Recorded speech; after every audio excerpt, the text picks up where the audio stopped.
Cardiovascular System, LRC Project for Anatomy and Physiology class by Anita Boyd. Introduction to the cardiovascular system. It's sometimes called a blood vascular or simply a circulatory system. It consists of the heart, which is a muscular pumping device, and a closed system of vessels called arteries, veins, and capillaries. As the name implies, blood contained in the circulatory system is pumped by the heart around a closed circle or circuit of vessels as it passes again and again through the various circulations of the body. As an adult survivor of a developing embryo depends on the circulation of the blood maintain homeostasis. In a favorable cellular environment, in response to this need, the cardiovascular system makes its appearance early in development and reaches a functional state long before any other major organ system. Incredible as it seems, the primitive heart begins to beat regularly early in the 4th week following fertilization. The vital role of the cardiovascular system in maintaining homeostasis depends on a continuous and controlled movement of blood through thousands of miles of capillaries that permeate every tissue and reach every cell in the body.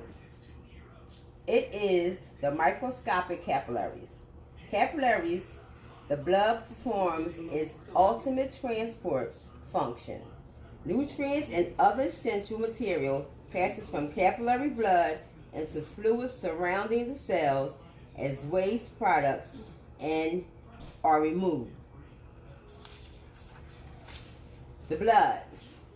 Blood consists of red blood cells that carry oxygen, white blood cells that make up part of the immune system, platelets needs for clotting, plasma, blood cells, nutrients, and waste floats in this liquid. The heart pumps blood around the body. It sits inside the chest, in front of the lungs, and slightly to the left side. The heart is actually a double pump made up of 4 chambers, with the flow of blood going in one direction due to the presence of the heart valves. The contractions of the chambers make the sound of heartbeats. Boom, boom, boom, boom. The right side of the heart, the right upper chamber, atrium, takes the deoxygenated blood and is loaded with carbon monoxide. The blood is squeezed down into the right lower chamber, ventricle, and taken by an artery to the lungs where the carbon dioxide is replaced with oxygen. The left side of the heart, the oxygen blood travels back to the heart. It's time entering the left upper chamber, atrium. It pumps into the left lower chamber, ventricle, and then into the aorta and artery. The blood starts its journey around the body once more. Blood vessels have a range of different sizes and structures, depending on their role in the body. Oxygenated blood pumps in the heart along arteries, which are muscular. Arteries divide like tree branches until they are slender. The largest artery is the aorta, which connects to the heart and picks up oxygenated blood from the left ventricle. The only artery that picks up deoxygenated blood is the pulmonary artery, which runs between the heart and the lungs. Capillaries. The arteries eventually divide down into the smallest blood vessels, the capillary. Capillaries are so small the blood cells can only move through them one at a time. Oxygen and food nutrients pass from capillaries to the cells. Capillaries are also connected to veins, so waste from the cells can be transferred to the blood. Veins. Veins have one-way valves instead of muscles. to stop blood from running back the wrong way.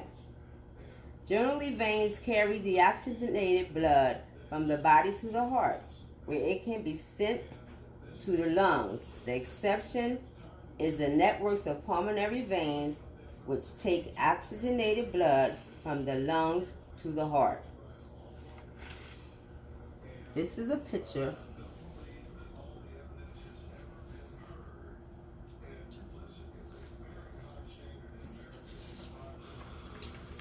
my disease is the congenital heart disease. There it is. Congenital heart disease. Congenital heart defect is another way of saying your heart has a problem when you were born. You may have had a small hole in it or something more severe. Although these can be very serious, in some cases doctors can find these problems during pregnancy. You might not get symptoms until adulthood, or you may not get any at all. Causes. Doctors don't always know why a baby has congenital heart defect. They tend to run in families. Things that make them more likely include problems with genes or chromosomes in the child. Such problems such as Down syndrome, taking certain medications, or alcohol or drug abuse during pregnancy, a viral infection like rubella, German measles, in the mother in the first trimester of pregnancy. Heart valve defects. One may be too narrow or completely closed. That makes it hard for the blood to get through sometimes. It can get through at all. In other cases, the valve may not close properly, so the blood leaks backwards. Problems with the heart walls.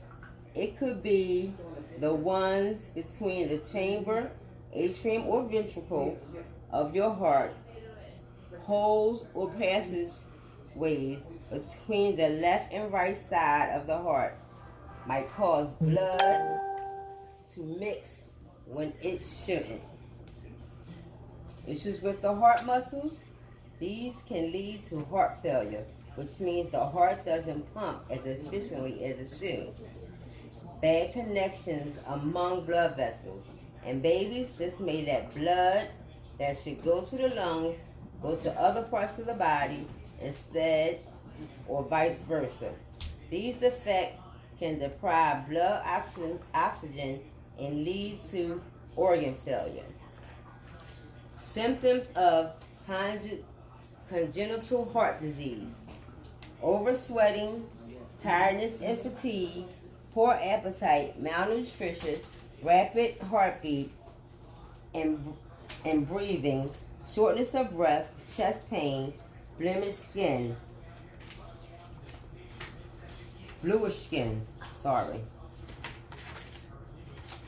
Diagnosis. Doctors may find some problems before a baby is born. Other problems may be found in infants, kids, or adults. The doctor listens to the heartbeat to check your health.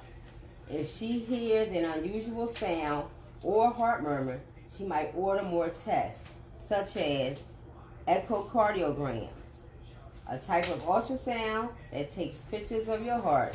There are different kinds, so ask your doctor what you can expect. Cardiocatheterization. A doctor guides a very thin, flexible tube called the catheter through the blood vessel in your arm or leg to reach your heart. She puts dye through the catheter and then use x-ray videos to see inside your heart. Chest x-rays. These can reveal signs of heart failure. Electrocardiogram, ECG or EKG. This means the heart's electrical activity. MRI, you can get scan that lets doctors see the heart structure. Treatment. You might not need any treatment. or you may need medication, surgery, or other procedures.